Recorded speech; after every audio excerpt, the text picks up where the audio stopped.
everybody. Thank you so much for coming. My name is Dan Eckstein. I'm the curriculum director here at Yestermorrow. And You'll find some. We have a wonderful lecture here tonight. Before I introduce our lecture, I just want to say a couple things. We have kids in the back. We do have our course catalogs up here and some other information about the school. If you're not familiar with what we do, feel free to take one. And there was a clipboard going around. If you want to be on our course catalog mailing list or our e-newsletter list, please put your name and address or email on there, and we're happy to keep you informed about what's going on here at Yestermorrow, class-wise and special event-wise. Our lecture series has been going on all summer. We're getting down to the end. We have two more coming up. Next week, Lisa DiPiano will be here talking about participatory design, the art of organized chaos. That's intriguing. And the final week, probably the only true architecture critic in Vermont, Donald Price. That's my granddaughter, by the way. She's the other granddaughter. She's a screensaver. That's my granddaughter.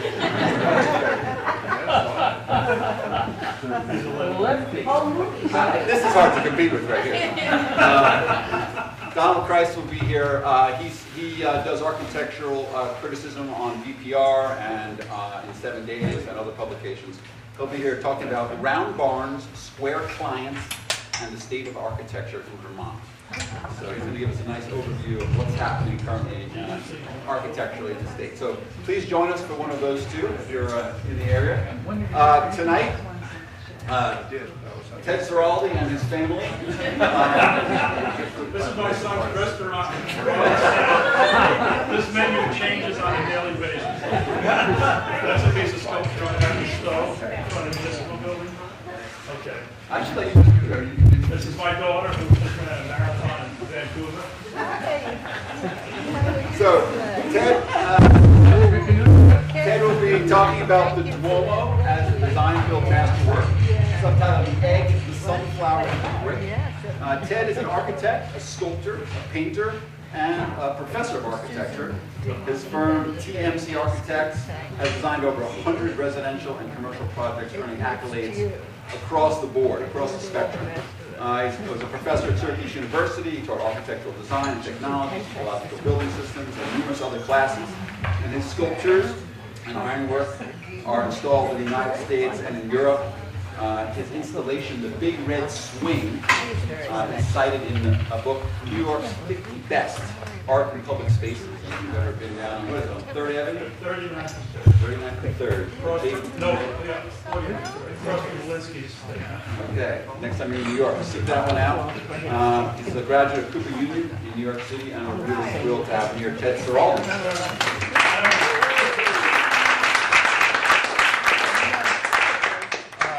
Let's see what we can do. Oh, there we go. This is just really the best YouTube background information I could find.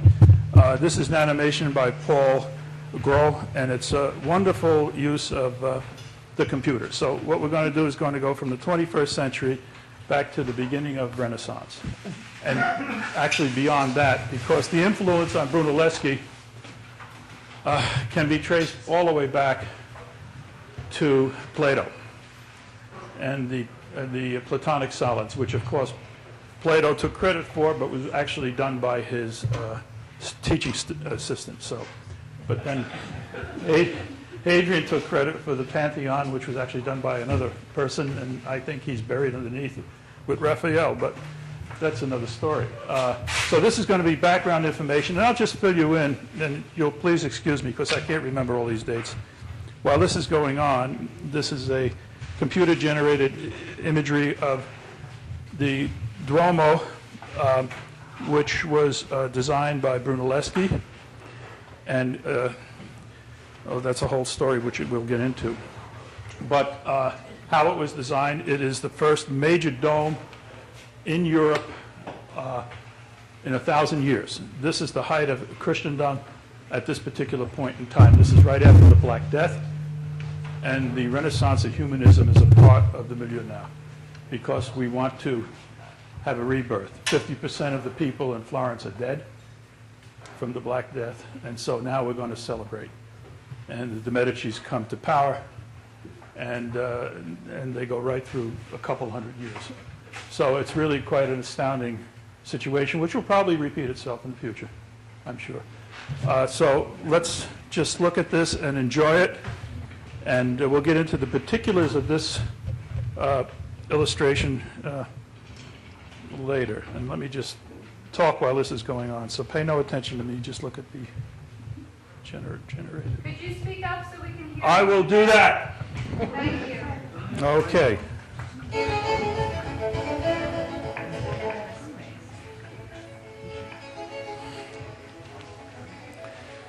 In 1294, the idea of a new church or a new cathedral for the local bishop of Florence was started by Arnolfo di Combio.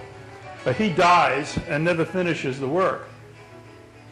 And the cathedral is continued into the 1330s, and in 1347 the Black Death strikes Florence in a big way, killing 50% of the population.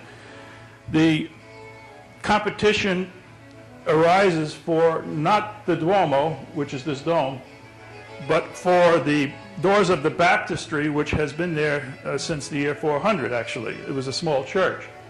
And that's an octagonal church which is in front.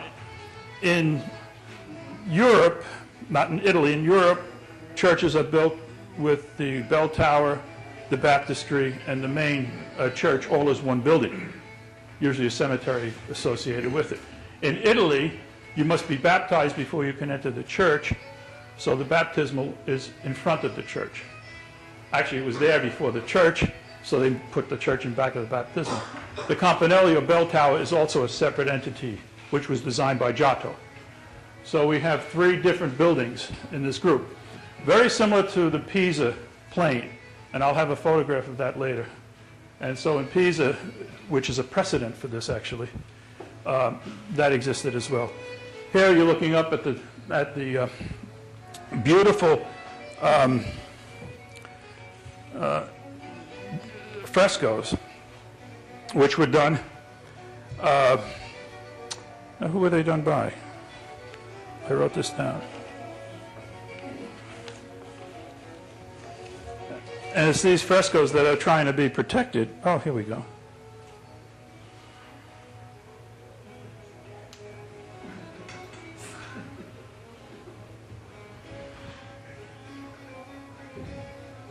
Oh, I don't remember.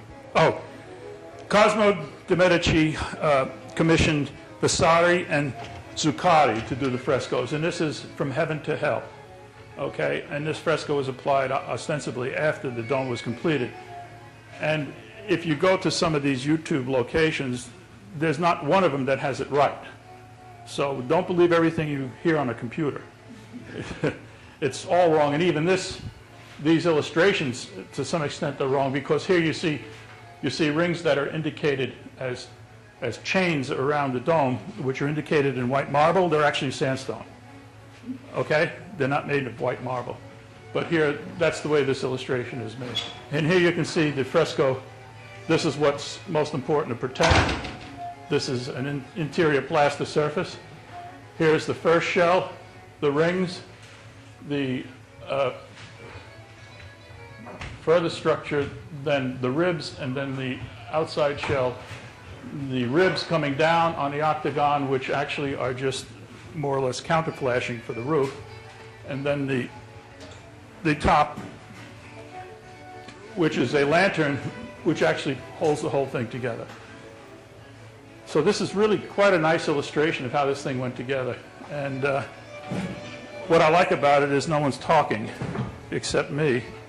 And the competition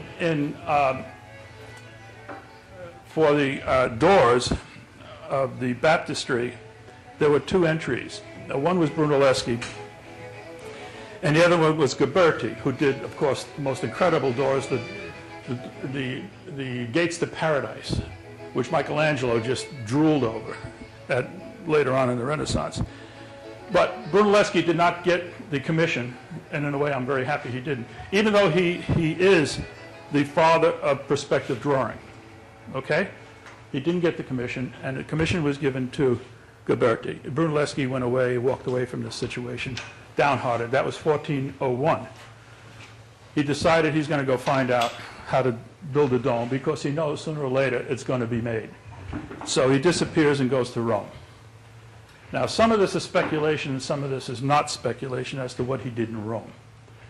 But I believe, and it sort of hints at it as you get into this history and timeline, that he went there to find out exactly how brickwork is done from Roman masons. After all, Rome, which wasn't built in a day, the masons in Rome are incredible. That guild exists unto itself. You didn't give them a set of drawings. This is really design build, okay? They knew what they were doing. And you say, okay, I want an aqueduct, they build it. I want this, they build it. I want the Colosseum, they build it. It's that simple. And they know how to vault, they know how to mix mortar. And the mortar that they mixed is the same mortar that was used on the Pantheon, which is one of the buildings that inspired Brunelleschi. It was the largest dome in the world. It still is the largest unreinforced concrete dome in the world, built in the 2nd century. Okay? 6 different layers of concrete. An opus cementitium. And in the opus cementitium is pozzolana, which you can get off of the side of the mountain in Vesuvius, which allows concrete to set underwater. As a result, Naples and Venice and Pompeii had docks into the water out of concrete. So concrete is not a new material. It's an old material which is rediscovered. As mortar, it becomes stronger than the brick itself. Okay? So, having said that, I'd like to get right into, I can turn this thing off now. I don't know how to do that. Okay? This I'm not going to use anymore. Now we're going to old school.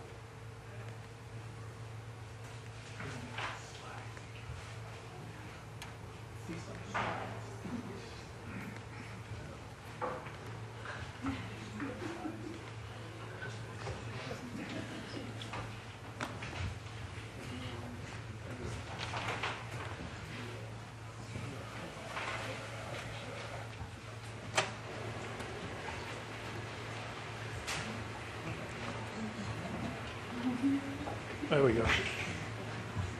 So Brunelleschi goes to Rome. Where can I stand? This is good?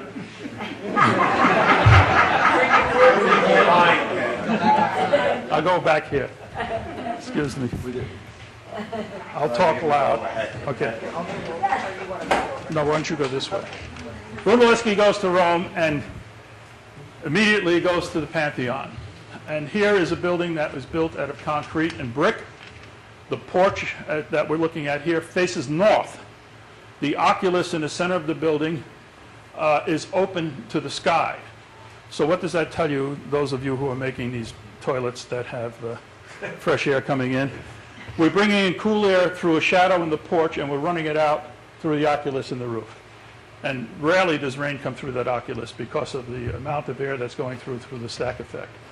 But more importantly, as you look at this building, let's see, starting down here at the foundation, it's a very heavy concrete. It's made with marble, aggregate, opus cementitium, and stone.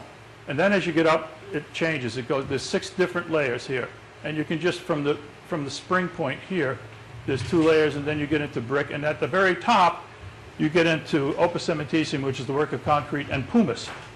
Okay? So it's a very light mix at the top. Now, this was done in one continuous placement of concrete with centering. Buckets. It's hard to believe, but it's the way it was built. It's just an amazing building. And this is the interior. This was done with centering. The formwork had a release mechanism of straw, and then plaster was applied over it. So that's in backwards, I apologize. but that's basically the size of it. And there you can see the centering that's in place and the spring line where the centering came off of. And these delineations here show you the mixes. There's 1, 2, 3, 4, 5, 6 in the thin shell at the top. And during the Second World War, there was bombing in Rome, and this thing just held its own. It's absolutely amazing. So in looking at this, he's rediscovering concrete. Now, there was a proposal for the Duomo before when Brunelleschi was a child to build it out of concrete, but that never came to pass because it was just too bulky. Brunelleschi, as you may know, was a goldsmith in his 20s, a very accomplished goldsmith, and then when he reached about 30 years old, he started getting involved in architecture and art. Things happened very quickly in those days. If you think about it, Michelangelo did the Pieta, which is in St. Peter's at the age of 27. So things happened very quickly, and I guess it's because there was no television, I don't know. But here you can see, I do make jokes, sorry about that.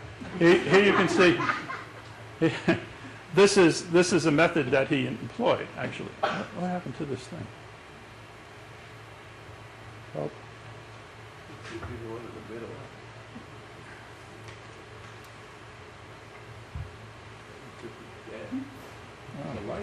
The light's on, but it's not working. Huh? No, it's a pointer. Yeah. Anyway, you see that brick arch that's actually in the brick drum that's around the bottom of the dome? That's a stiffener. Think of it as a piece of paper that just you bent it and then let go. So this stiffens the surface and allows the load to be distributed properly. This is an old Roman technique. And actually it goes back to Pompeii. This is Pompeii. And here's just a Roman arch. So the technology for a three-dimensional arch, and this is also in Pompeii. This window, by the way, in Pompeii was the first piece of glass ever installed in a building. This goes way back. This is BC. And so there's that stiffening arch, which is doing nothing but stiffening the surface. That's all it's doing. And so when Brunelleschi saw this, he said, my goodness, that's it. I can use brick, I can stiffen it, I can redistribute loads, but how do I do this? Well, you spend 20 years trying to find out who can do this. And then when you get the word that there's going to be a competition for the dome, you bring all these guys back to Florence with you. They're all bricklayers and they know what they're doing. And you give them the responsibility of putting it together. This is the Colosseum, of course. Now, most of you, again, this is history gone wild. Most of you know that there was a velarium over the Colosseum, a canvas. Thank you. Thank you. A canvas awning, which they say was stretched across the whole thing. Well, that's impossible to do. It was put up by the Roman Navy, and what the Roman Navy knows how to do is raise sails. So what actually happened here was, this is off the track, but it's okay. You come up with a mast here and a horizontal mast here, and you actually pull the sails out and then pull them back. And pull them out in inclement weather or when the sun's out and pull them back so that they don't blow away. Okay? That's the way that was done. Here you can see the vaulting. This is a typical Roman brick which has been cut into triangles, and the vaulting would have gone across here. But what you're actually seeing here in the vault is a change in the way the brick was laid or placed. And if you look carefully at this, which is hard to see, what you really are looking at are the mortar joints. The brick has eroded away. So the mortar is stronger than the brick itself. And when Brunelleschi saw this, he realized what he couldn't do. Here is the Senate. This is in Rome. And here again you see the stiffening angles being utilized, the stiffening brickwork. If we go back even further, this is in Chichen Itza. You have a typical Mayan vault, which is a direct result, a direct result of the Mayan store or warehouse, which was a like a cigar-shaped building with a roof that had the same pitch as that corbelling. Corbelling, of course, is the stepping out of stone. And why did it have the same pitch as the corbelling? Well, it had that pitch before they used stone. Before they used stone, the pitch was relative to the degree that the local palm leaves would keep out the weather. So it got steeper with a certain species of palm leaves and less steep with other species, depending on what island you were on, in the Caribbean, not in the Caribbean and or in the Philippines. But here in Mexico, the palm that was available gave you that particular angle, which is pretty close to 60 degrees, by the way. So here's the Pisa group. And this precedes the Duomo in Florence. As you can see, everything is tilting one way or another. The Campanelli is going in one direction, the cathedral's tilting the other way, and the baptistry is tilting this way. So the ground is not very stable here. But this is all beautiful white marble. So this is the precedent that he looked at initially. And you can see the roof, typically with the ribs, as counter-flashing. There is the building. It's beautiful. What year is that? It's 12 something. Hold on. I'll get you the exact date. See, this I have to run up here too. I can't remember.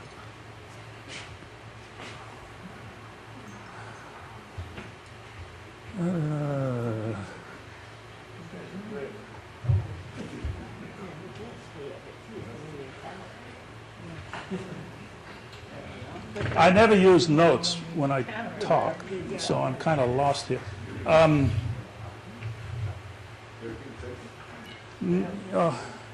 Let me just put it to you this way. It's in the it's the 13th century. It's the 13th, early 13th century. Okay. Yeah. And again, the grouping of three. This is typical centering on a Roman arch. This arch here in particular is probably on an aqueduct.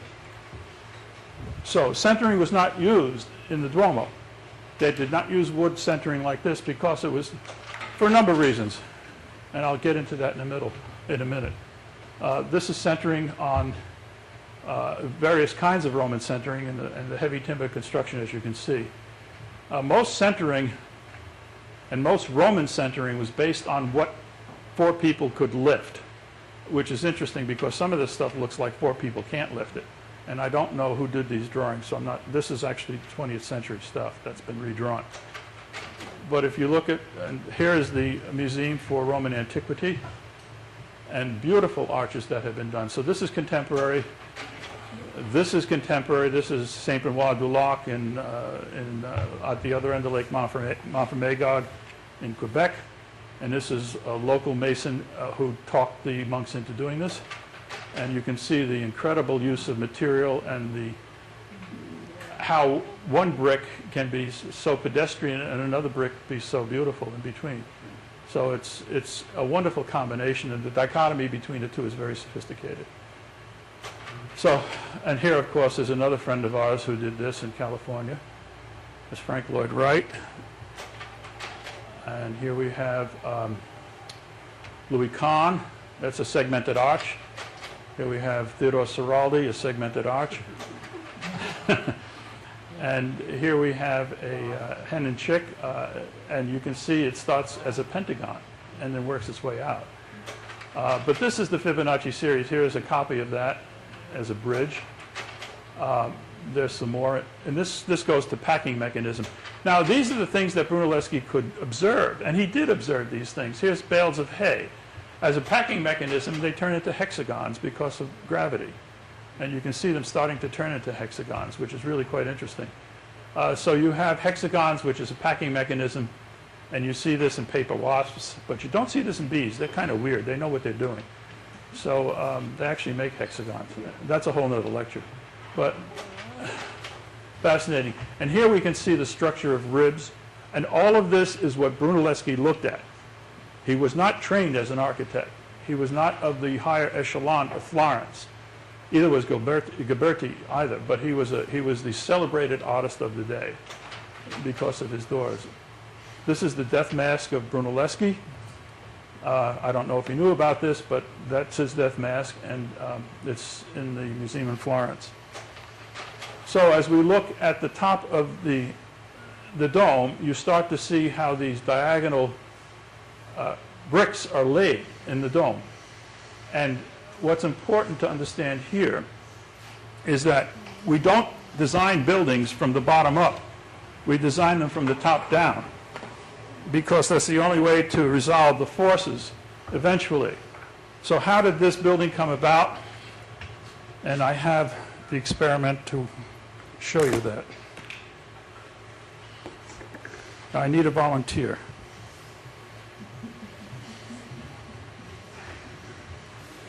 My plaster friend. This was one of his presentations to the Wool Guild. The Wool Guild ran the competition for this particular building. Now I want you to place this in the palm of your hands like this, exactly the same way. You see that perfectly? Yep. Put that in the palm of your hands. Okay, now you've handled the mop before, haven't you, Dan? Okay. What's that? Mom? Oh, yeah. I can do that. You can fold your fingers a little bit. Now try to keep the pressure equal and break it. You can't. It's pretty strong. You can't break it. So that is the dome right there. It's a paraboloid. It's a parabola. It's an arch in 3 dimensions, and that was one of the presentations that we made. Except how do you build that?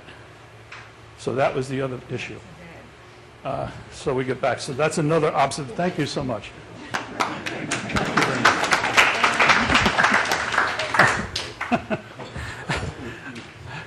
I usually pick the biggest kid in class to do that, and you should see their faces. So here we start with the octagon, and if you can take a look at the top, you have 8 vertical pieces of brick in each leg of that octagon. Now, if this goes down to the base, it spirals out, obviously crisscrossing other pieces from other legs.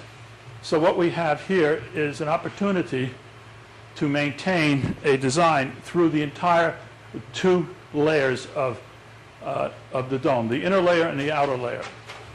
This is the model that Brunelleschi presented to the Wool Guild for the competition, and he won. He won because no one else knew what to do. Here you can see in this drawing is incomplete. It's an Italian drawing, and the side ribs don't have the drawing going back. But here we have the interior dome, which is 2.5 meters thick for the most part, except where it hits a rib. And that's all brick. Those ribs are all brick. There are sandstone rings that occur throughout this system, and also wooden rings that occur. It's very interesting because the wooden ring was used as a telltale to find out which crew of bricklayers was screwing around. So if one section and there were metal crimps in the ring. The metal crimps that we used were iron crimps coated with lead. Okay, so that they wouldn't bust the stonework when they got damp. And so the wooden ring you could look at is a little hole, and you can still see them if you climb up in this thing. And in the hole you could see the joint, and if the joint expanded or contracted during the day, he would move a crew from one side to the other to correct the mistake. And here we see the points where all of and this is the scaffold hold right there. That's still in place. Those are pins that are put into the brickwork to hold ropes. And the scaffold was flying scaffold all through the entire piece. There was no centering done on this piece. It was all built with flying scaffolding. Now, the interesting thing is why? It's perfectly reasonable. Okay, if you look at the YouTube things, they all say, well, we couldn't get enough wood to do this. It was too high. Nonsense. You can do this. So why did he choose not to have scaffolding, a centering? And the answer is he didn't want it. He didn't want it because he wanted the brick to take the load immediately and not use a crutch until it's set. Interesting. Very interesting. So by doing that, he assured the dome integrity from the get-go. That's fascinating. And there's nothing new about a double skin building. This is a wigwam. And so there's a double skin, and in between a double skin is a filtration system of moss, so the fresh air coming in is filtered. And we have a pipe to feed the fire. That's a earth tube, so we have fresh air into the fire. How many of you have wood-burning stoves and no fresh air feeding them? Raise your hand. No fresh air? No fresh air feeding? Drill a hole in the floor, do something, seriously, because it's sucking it in elsewhere. So here, this is what these people did. They heated the stones, right? Then they put a layer of balsam down, and then they, after the fire was out, and then they put their rug on top, and they slept there, and every night they had a new bed. That was nice and warm. And how often do you change your mattress? So, you know, you got to think about this. And here the wigwam, I mean the Eskimos' igloo. Thank you very much. Guys can help out. Here the skin is actually on the inside. This is a skin of seal skin, okay, and it's sewn together. And why is that there? Because the membrane, I did this wrong. Let me go back. The actual membrane of the building, the outside is breathable. The packed snow is breathable, so this actually filters the air. But if you get 5 Eskimos in there with their kids, there's a lot of heat. By the way, this will mediate from 30 degrees below zero to 35 to 40 degrees above zero, just with the heat of the people. All right? And that heat generates moisture, and so the moisture condensates on this, thus enabling the outside wall thickness to maintain its integrity as a membrane, and it's breathable. And that's just fascinating. But that technology, there's nothing new about the technology. So this goes all the way back. And here you can see the building taken apart with its various ribs, and also with the lantern on the top. And I'll get into that in a second. In order to build this as an octagon and still have the egg as a structure, he used 4 different center locations. And you can see the progression of those center locations. And if you think about it, that location is 1 + 1 is 2 + 1 is 3 + 3 is 5. That's the Fibonacci series vertically. I mean, the guy knows what he's doing. And he just observed. And those center points would have been established on a piece of scaffolding, and they would use a lightweight chain to measure the distance to where the brickwork was to be done at the end of the day, and then picked up another center, and so on and so forth. The windows on the drum on the bottom, for the first time since a defensive medieval castle, where you had the sill actually coming in so that you could point your arrow down and up and sideways. This actually goes out, allowing the sun in. This is the Renaissance. So it's totally different. It's totally human. And here we can see what I like to think is the real secret to the basic problem. I don't know if I brought that piece or not. Yeah.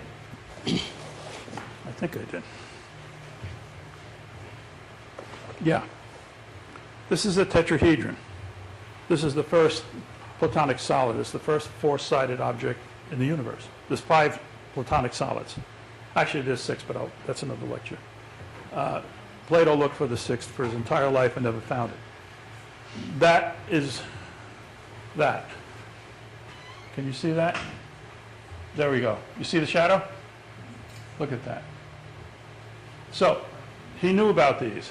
He knew about that particular structure and how strong it was as a 3-sided structure coming to the ground. It's actually 4-sided, but a three-leg structure. And that was the basis of this particular centering and this particular division of space. Here we have the circle. We have a half a circle. We have half of a half a circle. We draw the 60-degree angles, and you see the resolution of space and the resolution of forces.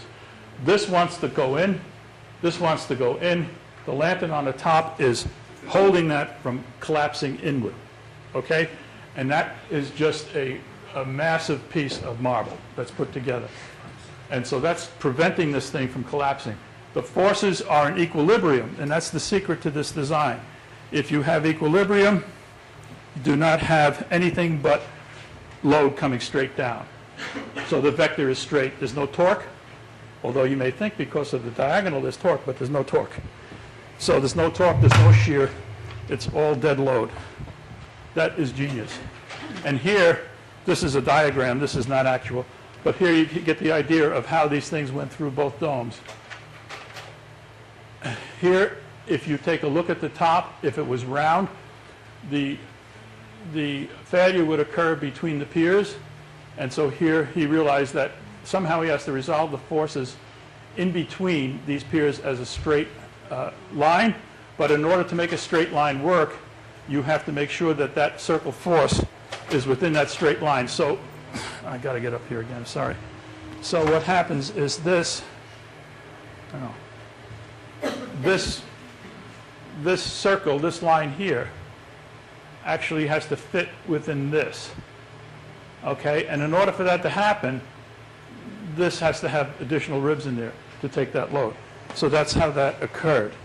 And he realized that too as a diagram. Here we can see, again, one of the first radii points, and then again, one of the second or third radii points up at the top. And if you take a look at the brick,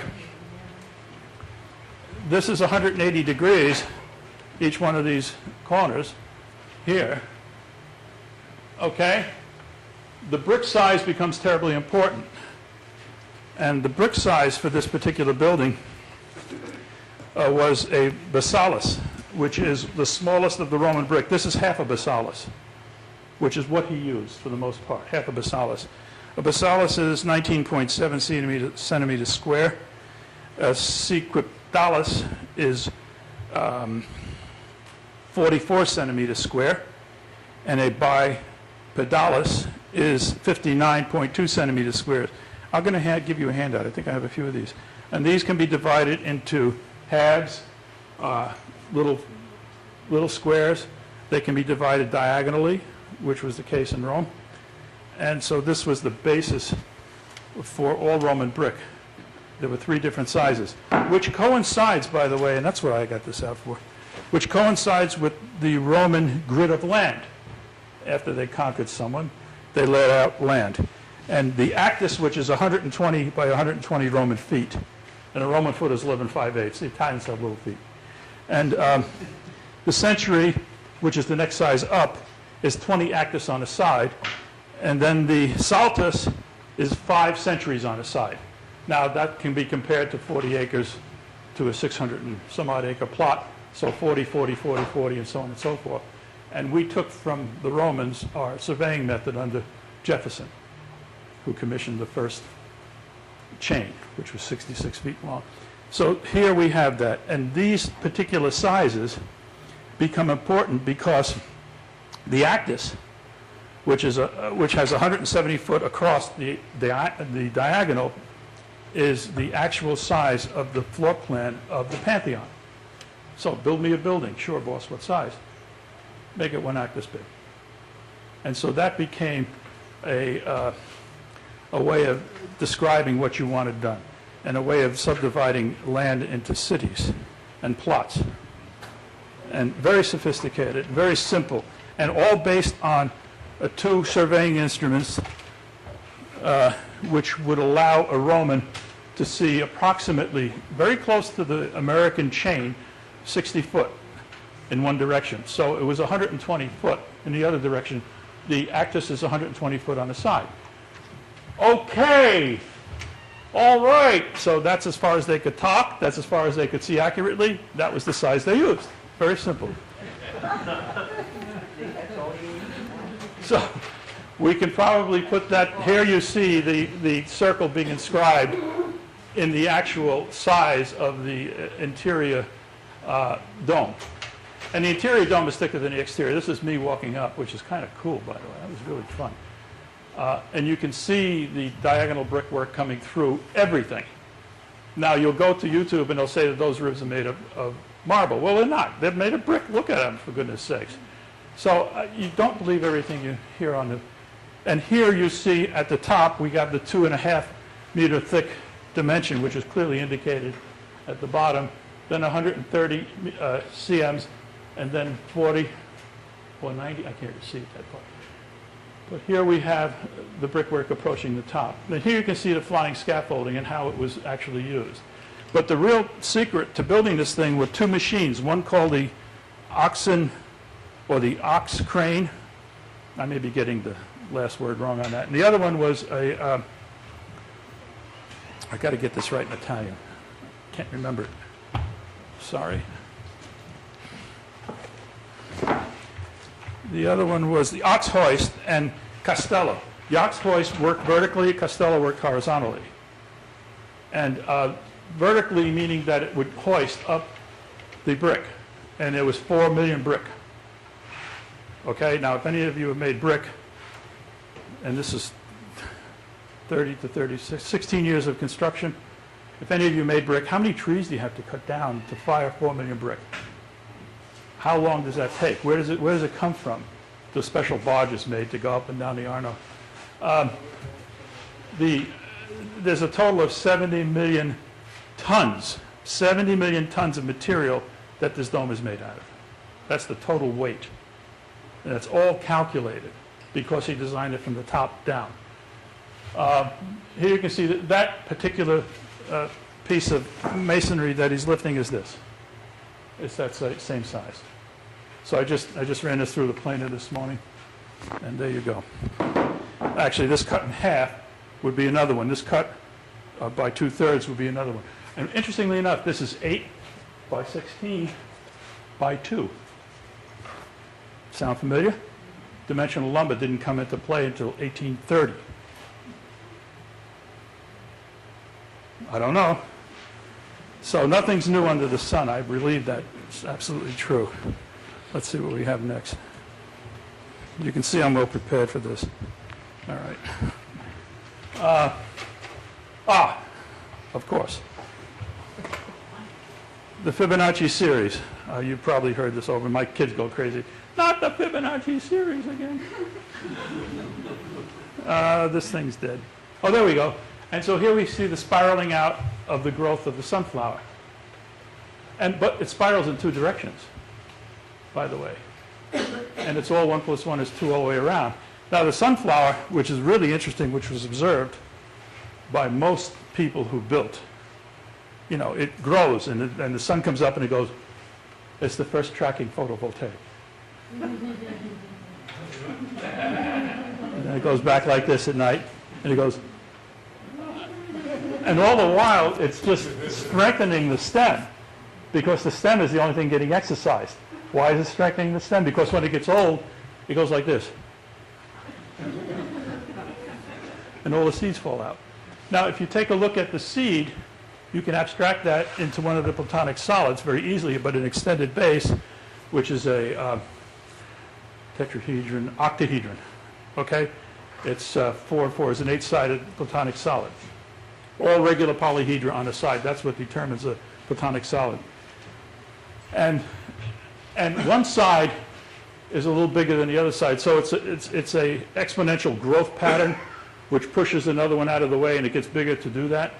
And that particular pattern is the way Fibonacci, not Fibonacci, but Brunelleschi laid out the Duomo with the ribs. And why did he do that? Oh, that doesn't work. Excuse me. Why did he do that? Because here is the resolution of that by Nerve for 64 Rome Olympics in concrete.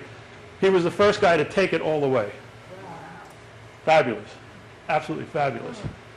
And you can see it lets the air out. It's just holding up a thin shell on top of it, which is... No, this is Nerve 1964. Yes. New, brand new. Yes, but... architects have always designed from the top down. Here's a perfect example of that. It's upside down to show you that this is Gaudi's model for the Holy Family, which is in Barcelona. And here it's held up so he can understand which parabolas have to be designed, how it's designed, and how it goes together. But let's talk a minute about why why Brunelleschi did this, okay? If you think about putting the dome up without centering, and you think about 8 sides, well, you've got 8 crews. And they're all working against one another. You know how, oh, come on, I can do this faster than you can do it, you know. So they're working there, and they're laying, and the mortar's coming up. They don't even go down for lunch. They send out. Honest truth. It was brought up by the crane, by the ox crane, which could reverse its gears and keep the oxen going in the same direction, the poor thing. I guess they ate them eventually. And just by moving a gear here and there, it actually raised and lowered things. And then the other piece ran it horizontally. So they brought the lunch up. Brunelleschi did not want to have a dry situation with the mortar. He had to keep going with the mud, and mud is the common name for mortar. So he kept going. I don't know, and then they made a decision to stop for the night, and that was it. But they had to make that decision. It was an executive decision, okay? So I'm working here, and I'm laying brick, you know, and this guy's feeding me, and my other guy's over here feeding me. And all of a sudden, I'm in this quadrant over here. Now, if I laid brick here with a 1/4-inch joint, and the night before I got a little drunk, maybe over here is 3/8 of an inch joint. But the other guy's okay, so he's laying 1/4-inch joints. As we go around, following the spiral, the mistake is corrected all the way up. Interesting. So it's like surveying when you flip a scope. You correct the mistake. If you keep flipping it, if you forget to, then the mistake compounds itself, and you end up, as I did, on a transit 10 feet short of where I should have been. But that is fascinating. And where did these guys come from? They came from Rome. So he gets the commission to build it in 1401. It takes 20 years to put it together. However, 1401, no, it doesn't take 20 years, I apologize. It takes 16 years.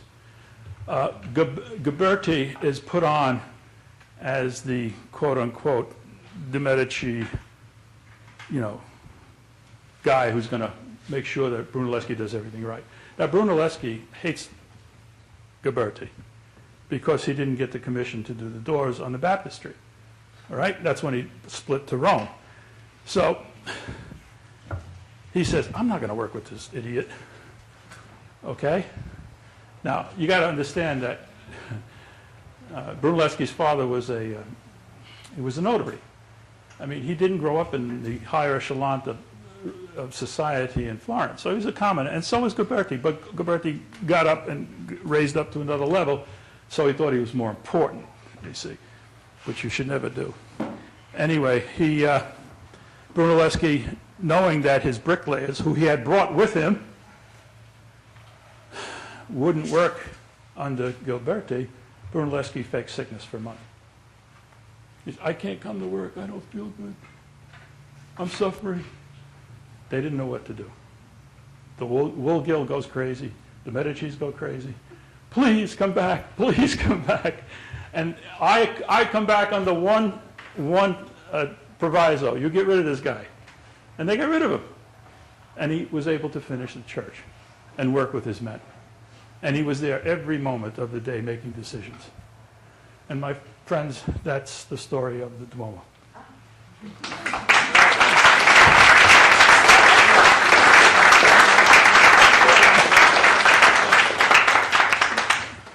Ted, will you take some questions? Sure. If I can't answer them, I'll tell you where to go, though. I mean, where to look them up.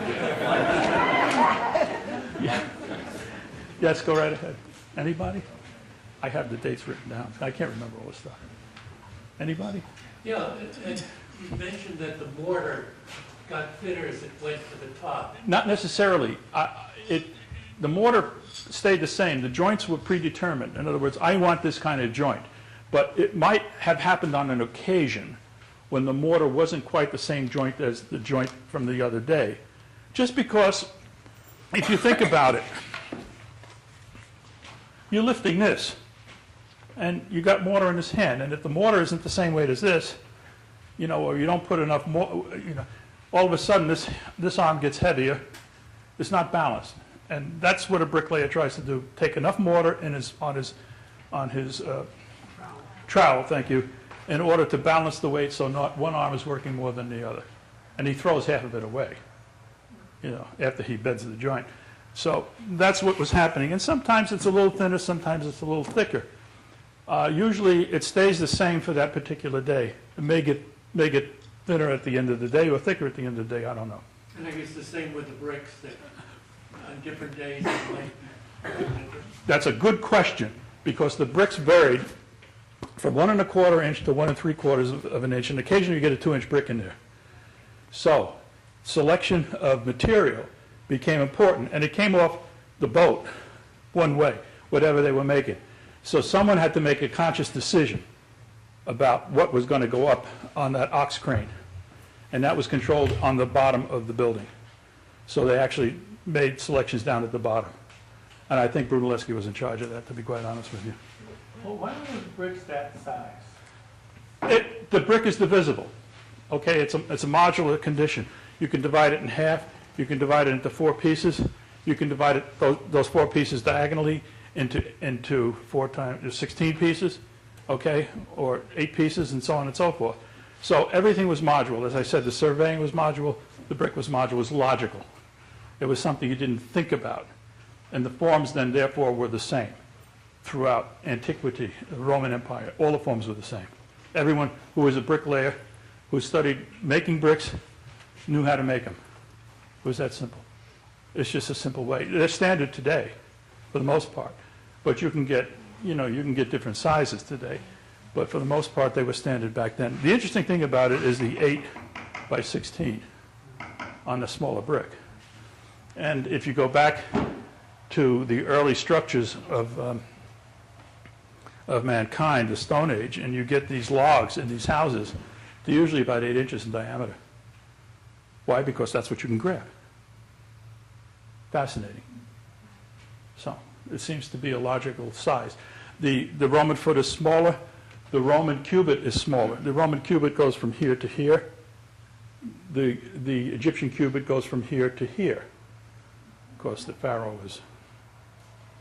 And so when you start to pick up these measurements, whether they be from history or they be from the Bible, we made the Temple of Solomon this size, so many cubits by so many cubits by so many cubits.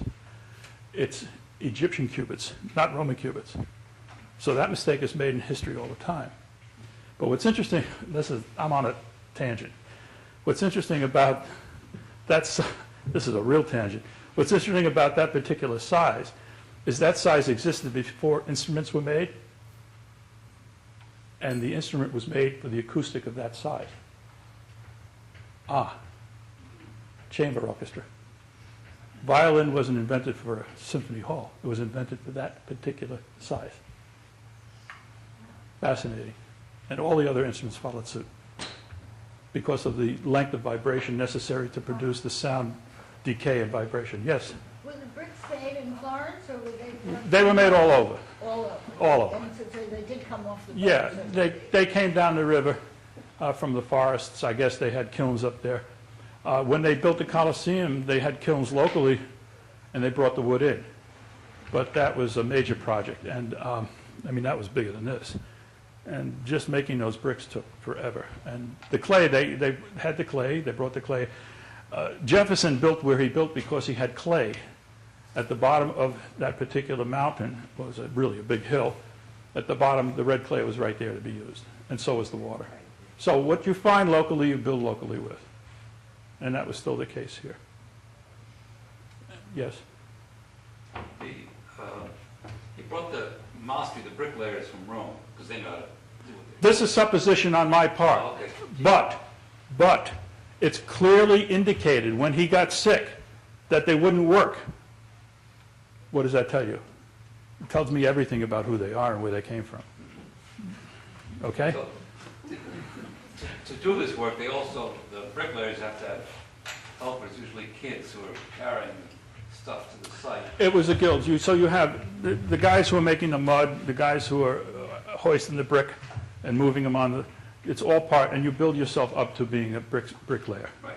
So and those secondary people, who weren't really so secondary, were they also from Rome, or did they come from? I don't know that. I don't know the answer to that. I got to suspect most of them were there, and some of them, they were families. Yeah. They were families. Brought their kids with them. Sure. I mean, cathedrals were built by families in Europe. I mean, families worked for hundreds and hundreds of years. And this is no, I mean, this started in 12-something and finished in 14-something, so there's 100 and some odd years right here. And by the way, the outside marble wasn't finished until quite later. Let me get this. This is interesting. I just found this out. I didn't realize how late that was. Oh, my goodness.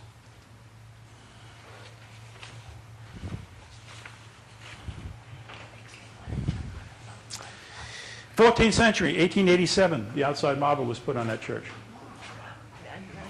So that's quite a bit later. Yes? Do you know why the facing of the drum has never ever been completed?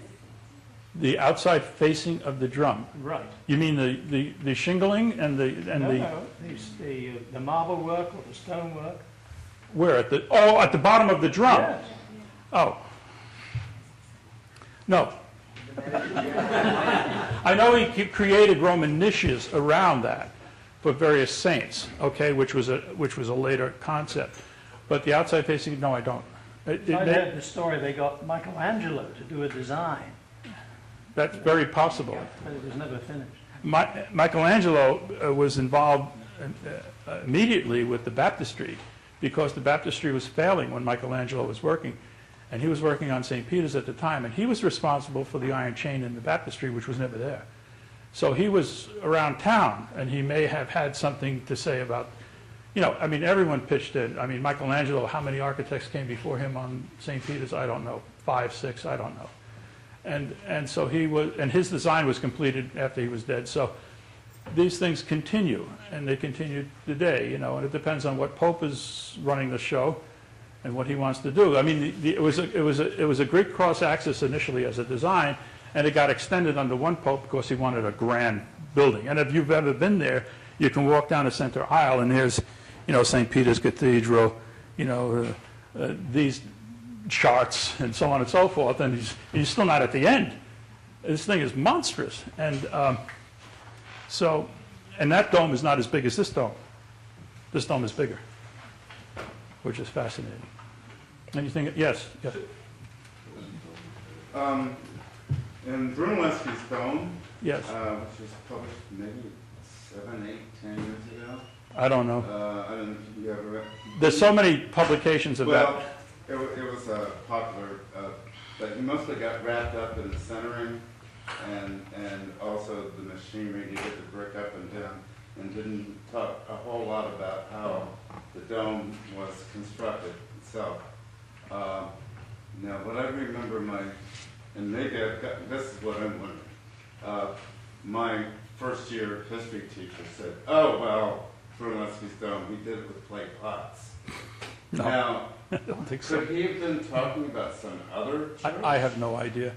I really don't know. I get my notes screwed up because History writing. history to me is fiction. I mean, really, no one's really got it right. And you really have to do your own investigation and your own scholarly work to find out little bits and pieces of what you think might be right. And most of it's common sense. I mean, if you go back and you say, geez, I just lost the competition, I'm getting out of town. So you go to Rome and you say, I'm going to figure this out. I'm going to really figure this out because I want to do this. I mean, as a child, he saw this incompleted church. And he grew up looking at this thing as a goldsmith. And he said, I'm a goldsmith. I can make bas relief. I can do lost wax. I can do these doors. And Ghiberti wins. So he's really pissed off. And so he leaves town and he goes and finds out how everything is put together. And you've got to believe that starting to become an architect and an artist, and he was the father of perspective, by the way, as I mentioned to you. And he was a good painter. You got to believe that he observed. He was someone who observed. He wasn't someone who followed precedent. And because he didn't follow precedent, after he got the position and got the commission, the city thought he was insane. They thought he was nuts. You can't do this. This has never been done before. I don't know why they let him do it, but they did. So Maybe it was a leap of faith on their part. Maybe they figured if it fell down, we could start again with someone else. I don't know. But that's actually what happened. It was fascinating. And I've had history teachers tell me things, and I go look them up, and this guy doesn't know what he's talking about. So I don't want to put your history teacher down, but that wasn't the case. That wasn't the case. No, it wasn't. Yeah. Did this methodology get codified and lead to a succession of standardization of dome construction this way? Not so much in brick, but the resolution of forces into equilibrium so you don't have any torque, yes. Yes. And concrete disappears. Actually, concrete really disappears, believe it or not, after the Pantheon, the 2nd century under Hadrian. Doesn't reappear again until a French flower pot maker makes concrete flower pots in France for Versailles and other places, and uses a technique called ferrocemento, which is iron concrete, but he's actually using copper, so it doesn't bust out. And that was the first use of concrete since the Pantheon in any big way. And then it's picked up by, what's his name, the Swiss guy. Someone help me.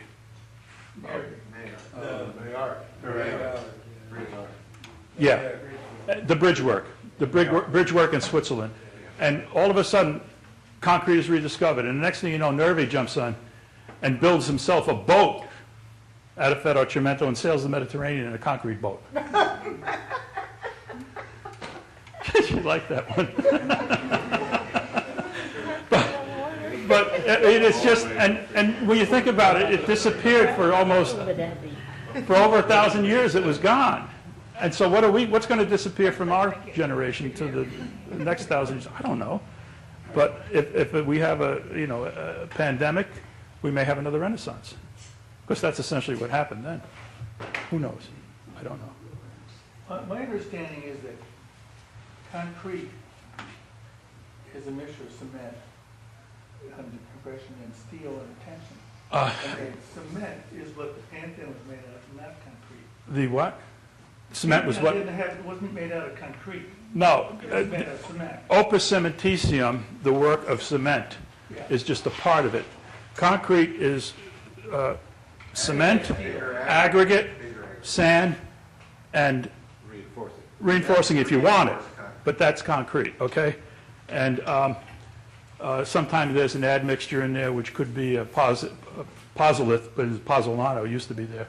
Or you could have a high early concrete, which means that there's a chemical added so that it sets before it freezes that night, and so on and so forth. But no, concrete is a mix of those three items, basically. And the new concrete, which is actually coming out of Sherbrooke, Quebec,